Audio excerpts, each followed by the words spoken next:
There we go. So, apologies for the late reporting. Things have been busy, but we have two games to cover about, and then revealing last week, the first half of the league.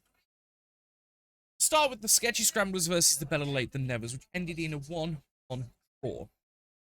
I do believe, solemnly believe, and it has been reported from some of the spectators in the crowd, that this match should have been maybe a 2-0 or even just a 1-0 to the Sketchy Scramblers, but heartstrings were pulled by the coach and stall to secure the game was ended early. That caused a very plucky orc to make his score, which we do not know his name. It has not been. So when you get to the scorers, you'll see a orc coach player by the name of Triple X. I've just precautionarily named him until we find out the identity. I do feel bad for Sam in this case because a lot of the coaches in the league, and I agree with them, don't like stalling generally when it's unnecessary. But in a situation like that where it is game deciding, very, very result dependent, gotta be more ruthless, which is exactly what happened in the Crimson Killers versus the Silverleaf Sentinels, which was a classic 2-1 bash against the Dash, where the Silverleaf Sentinels managed to score relatively quickly with a drug out reply in the first half, with what turns were left. In the second half, a very slow touchdown was made, not intentionally, but a couple of turns were stalled just to ensure that the Silverleaf Sentinels didn't have enough turns to reply, needing at least two, only having one, and about it. But if left with any other option, I think the Silverleaf Sentinels would have definitely have scored and made it 2-2 or worse, because up until the point where the casualties started racking up, they were running around far too much. My life, it's like it. But I think it was in the second half the casualties started racking up, and that is when the game turned, because obviously man advantage and strength advantage to the corner. It was just all over at that point. So, with the games owed, obviously, as you can see, is the Steves versus the Buckleberry Hops. We also have Pestering Freak Show versus the Buckleberry Hops. Leaves following. In first place is myself on 39 points with 4 wins, 1 draw. With a touchdown difference of 7 and casualties dealt at 15. In second, 84 points, is Liam. 2 wins, 2 draws, with a touchdown difference of 4 and 7 casualties inflicted. In third, 22 points, is Lewis, with 2 wins, 1 draw, 1 loss, with a touchdown difference of 1, 10 casualties inflicted. In fourth, 20 points, is Sam, with 1 win, 1 draw, 3 losses, with a touchdown difference of -5, 14 casualties inflicted. Fifth, 17 points, is Stuart, with 1 win, 3 losses, a touchdown difference of 0, and a casualty rate of 8. In sixth place, we 15 points, have Gavin, 1 win, 2 losses, with a touchdown difference of -1 and 10 casualties inflicted. Last place, with 13 points, it's Tom, with 1 win, 1 draw, 3 losses, touchdown difference of -6 and 3 casualties inflicted. Now, while last place is normally not the place you want to be, given the record, Tom, how his previous seasons have gone, that is a massive improvement. Considering he would normally end his season with less than 10 points, to already on 13 points, just coming up to the halfway point of the season, is my opinion. So, we're going to have a look at stats. I'm just going to over.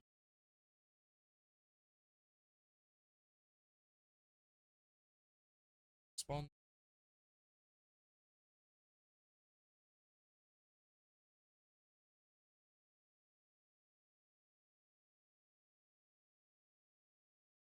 There we go. So, looking at the touchdowns first, I'll read the top 5 and I will scroll. So there are currently 27 touchdown dealers, including. So in first is Martin of the Steves with 6. In second is Mako of the 5. In third is Ardaral, quick-footed of the Silverleaf Sentinels with 2. Fourth is Haruka of the 2. Fifth is Idris the Radiant of the Silverleaf Sentinels with. Everyone else past this point is only a single touchdown scorer, nothing special, nothing gained. So I will scroll 7. See if you can find your. Moving on now. There are only 5 names to mention, so I will names. In first is Derwin Quicksilver of the Silverleaf Sentinels with 8. Second is Big Heap of the Buckleberry Hot Pots. Third is Mako of the Crimson Killers with 2. Fourth is Gag Jones of the Sketch. Fifth is Wozniak of the Steves with 1. Going on to the casualties now, we 34 casualty in. I will 5 and I will scroll first. First is Sylvia of the Crimson Killers with 7. Second is Gag Jones of the Sketchy Scramblers with. Third is Arderai the Quick Silverleaf. In fourth is of the Sketchy Scramblers with 3. In fifth is Idris the Radiant of the Silverleaf Sentinels. And then, as you can see, we have those casualties going down to 7th place, and then those doing 2 or 17th. I will scroll for any. Will 1 in 14th place at the minute with Cilia Angfim, Star Players Union. That could be dangerous. Going back now table to the fixtures, as I know people were going to know who they are playing, although it has been seen. Everyone has worked it out based on working, so we'll show them. For capping off the halfway point of the season, we have the Fester and Freak Show versus the Better Late Than Nevers, that is Lewis versus Tom. Silverleaf Sentinels versus the Steves, that is Liam versus Stu. And the Sketch Scramblers versus the Crimson Killers, which is Sam versus me. Giving Gavin. Results, expectations. Lewis versus Tom is going to be an interesting match. Because although Lewis is definitely better in the league so far, Tom's far more experienced, but Lewis seems to be more comfortable as an Nurgle team, whereas Tom is still learning. I reckon a draw. I reckon a 1-1 draw. I reckon whoever gets the ball in each half is going to score. I don't think there's going to be too many casualties. I reckon there's probably going to be no more than between the entire game. An interesting one. I reckon a victory is important for both teams because Lewis is currently somewhat floundering in mid-table mediocrity and wants to push higher on the table. You've got Tom, who's desperate to get out of that 3-man scramble for the bottom, which is 3 with Gavin, Stu, and himself. Probably push up into the spaces where Lewis is. Silverleaf Sentinels versus the Steves. Ugh. On paper, the Silverleaf Sentinels should have it. It's just straight up capping themselves with the Beastman team. Right? Steves is an interesting side, but it seems to work. Like, because of the low team value, and now with the rostered ball and chain star player, I reckon the Silverleaf Sentinels in 2-0. But the true thing here is how much of the Silverleaf left. Because that team hurts. I managed to get out of it pretty lucky and pretty okay.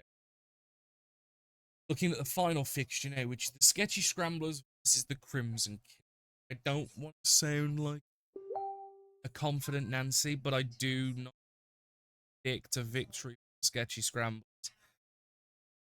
And given the high casualty rate of my team league versus obviously fair the second in, I reckon there's going to be a lot of casualties inflicted, and he has the manpower to keep throwing at me. Strength 1, armor 6 players versus my strength 3, armor 8 pluses.